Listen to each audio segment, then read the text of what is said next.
যাকাতুল ফিতর। আল্লাহ রাসূল সাল্লাল্লাহু আলাইহি ওয়াসাল্লাম রমাদানের যাকাত দেওয়া ছাড়াও রমাদানের ঈদের আনন্দে সকল মানুষকে শরীক করার জন্য, অর্থাৎ আপনি একটু মিষ্টিমুখ করে আনন্দ করবেন, ছেলেপেলের জামা কিনবেন, এতে আল্লাহ খুশি হবে না যতক্ষণ না আশেপাশের গরিব মানুষদের একটা নতুন জামা কেনার, কিছু মিষ্টি খাওয়ার ব্যবস্থা করে দেবেন। এটার নাম হলো ইসলামী আনন্দ। আগে দাও, পরে নিজে খাও। এই জন্য সাদাকাতুল ফিতর আল্লাহ তাআলা ফরজ করে, আল্লাহ রাসূল সাল্লাল্লাহু আলাইহি ওয়াসাল্লাম ফরজ করেছেন। ফরজ শব্দটা আসছে, কেউ বলেছেন ওয়াজিব, কেউ বলেছেন ফরজ। ফরজ রাসূলুল্লাহ সাল্লাল্লাহু আলাইহি ওয়াসাল্লাম যাকাতুল ফিতরি আলাল সগীর ওয়াল কবীর ওয়াল হুর ওয়াল মামলুকি ওয়াল রাজুল ওয়াল উনসা সাম মিন তাআমিন সাম মিন শাঈরিন সাম মিন ইখতিন সাম মিন যাবিবিন ইলা আখিরিল হাদিস। বিভিন্ন সাহাবী থেকে অনেকগুলো হাদিস আসছে। রাসূলুল্লাহ সাল্লাল্লাহু আলাইহি ওয়াসাল্লাম ছোট বড়, নারী পুরুষ প্রত্যেকের পক্ষ থেকে ফিতরা দেওয়াকে নির্ধারণ করে দিয়েছেন, ফরজ করে দিয়েছেন, জরুরি করে দিয়েছেন। 5 রকমের খাদ্যের কথা আসছে হাদিসে। আরেকটা হলো সাধারণ খাদ্য, একটা হলো খেজুর, কিশমিশ, যব, পনির। রকমের খাদ্য যদি আমরা দিই তাহলে 3 কেজি 300 গ্রাম 1 সা প্রতিটি ব্যক্তির পক্ষ থেকে ফিতরা দিতে হবে। আর গম, 5 নম্বর হলো গম বা আটা। আটা যদি দেওয়া হয়, একটা দুটো হাদিস আসছে যাকে সহিহ বলা হয়েছে। শেখ আলবানিও সহিহ বলেছেন, সোহাইবান্নও সহিহ বলেছেন, পূর্ববর্তী উলামারাও সহিহ বলেছেন। সেটা হলো আটা দিলে অর্ধসা, অর্থাৎ 1 কেজি 650 গ্রাম দেওয়া যেতে পারে। আটার ক্ষেত্রে কম করে দিলেন রাসূলুল্লাহ সাল্লাল্লাহু আলাইহি ওয়াসাল্লাম, কারণ আটা অর্থাৎ গমের আটা বা আরব দেশে পাওয়া যেত না, খুব চাহিদা ছিল। জবের আটা অত মজা না, এজন্য গমের দাম ছিল বেশি, জনপ্রিয়তা ছিল বেশি। এইটা বাদে বাকি সব পুরো 1 সা 3 কেজি 300 গ্রাম বা কোন কোন হিসাবে 2.5 কেজিও আছে। যেটা বলছিলাম, আমরা আপনারা স্বভাবত এখন বসে আছেন যে হুজুর, ইমাম সাহেব আমাদের এবারের ফিতরা নির্ধারণ করে দেন। আমি গুনাহগার নির্ধারণ করতে খুব ভয় পাই, কারণ রাসূলুল্লাহ সাল্লাল্লাহু আলাইহি ওয়াসাল্লাম নির্ধারণ করে দিয়েছেন, এরপরে আমি আবার নির্ধারণ করব, আর আমার নির্ধারণে ফিতরা দিয়ে আপনার ফিতরা যদি না হয়, এই গুনাহ কে নেবে? এই জন্য আমি আগে মূল বিষয়টা আপনাদের বলি। আপনার ফিতরা না হলে আমি দায়ী হব না। মূল বিষয় হলো রাসূলুল্লাহ সাল্লাল্লাহু আলাইহি ওয়াসাল্লাম 5 রকম খাদ্যের কথা বলেছেন। 4 রকম খাদ্য 1 সা 3 কেজি 300 গ্রাম, আর গমের আটা, গমের ক্ষেত্রে তিনি অর্ধসা অর্থাৎ 1 কেজি 650 গ্রাম দিলে হবে বলে হাদিস শরীফে আসছে। গমের হাদিস খুবই কম, অধিকাংশ হাদিসই জয়ীফ।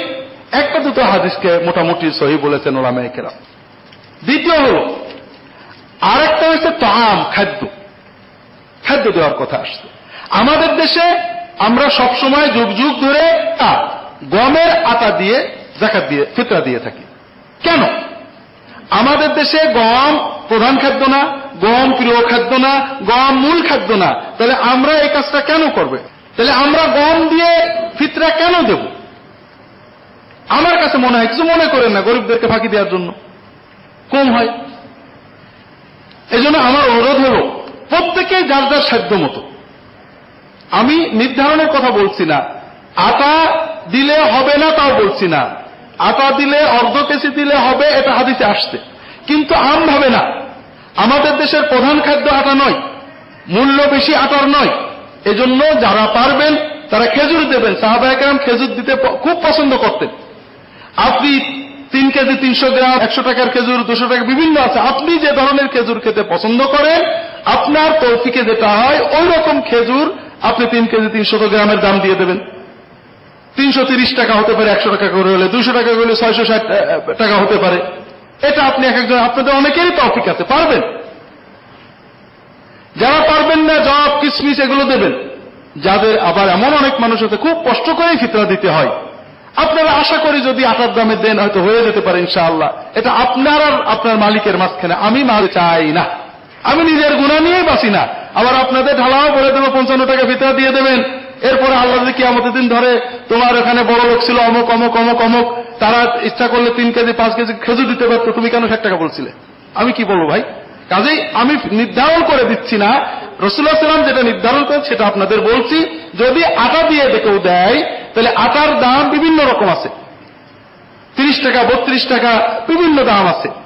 ইসলামিক ফাউন্ডেশন থেকে 60 টাকা বলা হয়েছে, কেউ কেউ 55 টাকাও বলেছেন যে বর্তমানে 32 টাকা করে ভালো আটা পাওয়া যায়, যেটা প্যাকেট আটা, বাজে আটা না। ওই আটাগুলো 3 কেজি 1 কেজি 650 গ্রাম যদি হয় তাহলে মোটামুটি এরকম দাম পড়ে। তা আমার কথা হলো ভাই, মূল মশলাটা আপনারা জেনেছেন, আপনারা চেষ্টা করবেন ভালো দেবেন। না হলে আমাদের দেশের যে খাদ্য চাউল, আপনি 3 কেজি 300 গ্রাম চাউলের দাম দিতে পারেন, ভালো যে চাউল আপনি খান, কোমাটা দেবেন না, আল্লাহকে দিচ্ছেন, মনে করেন না ফকিরকে দিচ্ছেন, ওটা আল্লাহকে দিচ্ছেন। মানদাল্লাযী ইউকরিদুল্লাহ কারদান হাসানা, আপনি আল্লাহকে একটা ঋণ দিচ্ছেন, আপনি যে পরিমাণ সুদে আসলে পেতে চান ওইভাবে ওই মানের জিনিস দেবেন, আল্লাহ আপনাকে বাড়িয়ে দেবেন। আল্লাহর বৃদ্ধি সুদ না, আল্লাহর বৃদ্ধি দয়া। এইভাবে আপনারা ফিতরা দেওয়ার চেষ্টা করবেন। ফিতরা একজনের ফিতরা একাধিককে দেওয়া যায়, একাধিক লোকের ফিতরা একজনকে দেওয়া যায়। ফিতরা ঈদুল ফিতরের নিয়ম। এছাড়া আপনারা আগেও দিতে পারেন, আগে দিলেও ইনশাআল্লাহ আদায় হবে।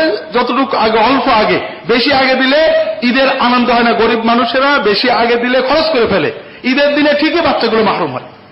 আমাদের অনেকেরই অভাব যাবে না, কিন্তু ঈদের দিনে সব মানুষের সাথে ওরাও আনন্দ করবে, এটা ওদের অধিকার। কাজেই বেশি আগে দেবেন না, যদি দেন, যে খাদ্য দেন ঈদের দিন রাতে দেবেন, সেমাই, চিনি, ঘি, ডালডা, যেন এরকম অনেকেই সংস্থা করে করেন, যেন গরিব মানুষেরা কৃপণতা করে বাচ্চাদের মাহরুম না করে অন্তত কিছু মিষ্টি রান্না করে খাওয়ায়। যদি টাকা দেন ঠিক ঈদের আগে এমন সময় দেবেন যেটা বাচ্চাদের ঈদের খরচে লাগে।